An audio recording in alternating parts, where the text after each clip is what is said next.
26 जनवरी 1950। दिल्ली एक नई सुबह के साथ जागती है। भारत आजाद है और संविधान जिंदा हो गया है। यह सिर्फ एक रूल बुक नहीं है, यह न्याय, आजादी, बराबरी और भाईचारे का वादा है। किसानों, मजदूरों, आम नागरिकों के लिए यह इज्जत और आजादी की उम्मीद है। डॉ. अंबेडकर, नेहरू, पटेल जानते थे, वे इतिहास बना रहे हैं, अधिकार दे रहे हैं। संविधान सबसे ऊपर है। अगर कोई कानून अधिकारों का उल्लंघन करता है तो अदालतें उसे रद्द कर सकती हैं। माहौल इलेक्ट्रीफाइंग है। लोगों को लगता है कि एक नया दौर शुरू हो गया है। लेकिन बड़े वादों की हमेशा परीक्षा होती है। बराबरी का सपना एंट्रेंच्ड इंटरेस्ट से टकराता है। यह तो बस शुरुआत है। संविधान की कहानी अब और जटिल होने वाली थी। सुप्रीम कोर्ट का पहला बड़ा टेस्ट A.K. गोपालन के साथ आया, जो एक कम्युनिस्ट लीडर थे।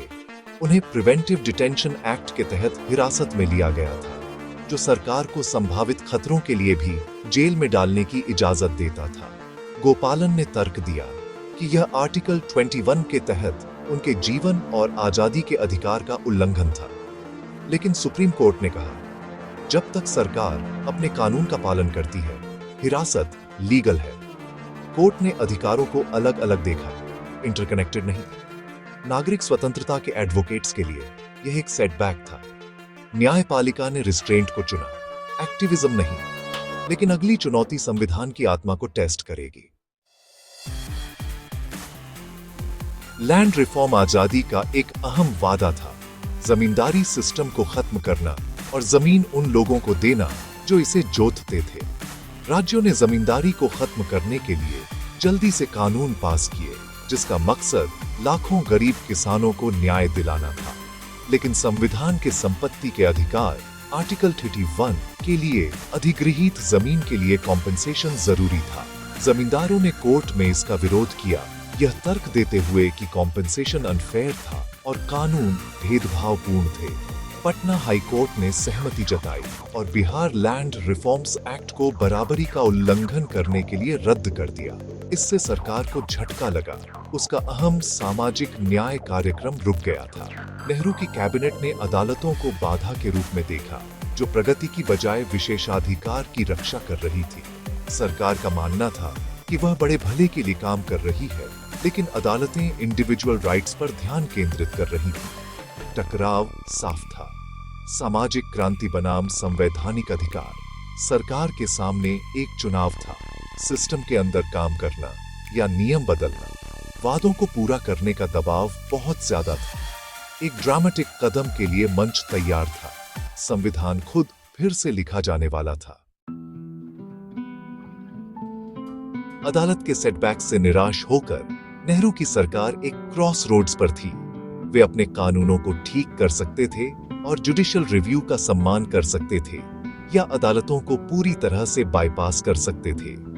स्लो पाथ का मतलब बहस और कॉम्प्रोमाइज था। फास्ट पाथ का मतलब संविधान में अमेंडमेंट करना था। लैंड रिफॉर्म की अर्जेंसी और अशांति का डर ने उन्हें रेडिकल चेंज की ओर धकेला। सरकार ने अपने कानूनों को जुडिशियल स्क्रूटिनी से बचाने का फैसला किया। इसने एक प्रेसिडेंट सेट किया। जब पॉलिसी अधिकारों से टकराती तो संविधान को बदल दिया जाता। तेजी और कार्यकारी इच्छा को डिलिबरेशन से ज्यादा प्राथमिकता मिली। पहला अमेंडमेंट संविधान के जन्म के सिर्फ 14 महीने बाद ड्राफ्ट किया गया था। यह अदालतों को बाईपास करने के लिए एक पावरफुल नया टूल पेश करेगा।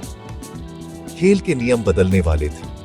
सरकार और न्यायपालिका के बीच का बैलेंस कभी एक जैसा नहीं रहेगा। पहला अमेंडमेंट भारत की संवैधानिक यात्रा में एक टर्निंग पॉइंट था।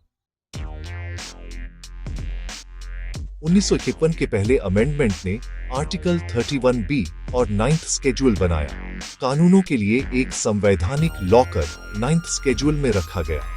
कोई भी कानून चुनौती से इम्यून हो गया, भले ही वह फंडामेंटल राइट्स का उल्लंघन करता हो। सरकार अब एक कानून पास कर सकती थी, उसे 9th स्केड्यूल में रख सकती थी और अदालतें उसे छू नहीं सकती थी। शुरुआती लक्ष्य साफ था, लैंड रिफॉर्म कानूनों को रद्द होने से बचाना। 13 जमींदारी उन्मूलन कानूनों को 9th स्केड्यूल में रखा गया, जिससे अदालतों द्वारा रोके गए रिफॉर्म्स फिर से शुरू हो गए। सरकार को अपने लक्ष्यों को प्राप्त करने के लिए एक लीगल शॉर्टकट मिल गया था। उन्होंने इसे सामाजिक न्याय के लिए एक जरूरी बुराई कहा, लेकिन इस लॉकर की कोई सीमा नहीं थी। कोई भी कानून शील्डेड हो सकता था। न कि सिर्फ लैंड रिफॉर्म के लिए भविष्य के मिसयूज के लिए दरवाजा खुला था, शक्ति का संतुलन बदल गया था। अधिकारों के रखवाले के रूप में न्यायपालिका की भूमिका कमजोर हो गई थी। 9th स्केड्यूल संविधान में एक ब्लैक होल था, जो एक समस्या के समाधान के रूप में शुरू हुआ, वह कई के लिए एक टूल बन गया। इसके कॉन्सिक्वेंसेस दशकों तक गूंजते रहेंगे। 9th स्केड्यूल को लैंड रिफॉर्म के लिए एक छोटा सा सुधार बताया गया था। अधिकारों या न्यायपालिका पर हमला नहीं। नेहरू और अंबेडकर ने वादा किया था कि इसका इस्तेमाल स्पेरिंगली किया जाएगा, सिर्फ बड़े भले के लिए। लेकिन कानूनों को जुडिशियल रिव्यू से बचाकर पहले अमेंडमेंट ने संविधान के चेक्स एंड बैलेंसेस को तोड़ दिया। पार्लियामेंट अब कानून बना सकता था और उन्हें फंडामेंटल राइट से ऊपर घोषित कर सकता था। 1951 में सिर्फ 13 कानून प्रोटेक्टेड थे, लेकिन इस शक्ति का इस्तेमाल करने का लालच बढ़ता गया। समय के साथ लैंड रिफॉर्म से अनरिलेटेड और भी कई कानून जोड़े गए। 9th स्केड्यूल सिर्फ सामाजिक न्याय के लिए नहीं, बल्कि राजनीतिक सुविधा के लिए एक टूल बन गया।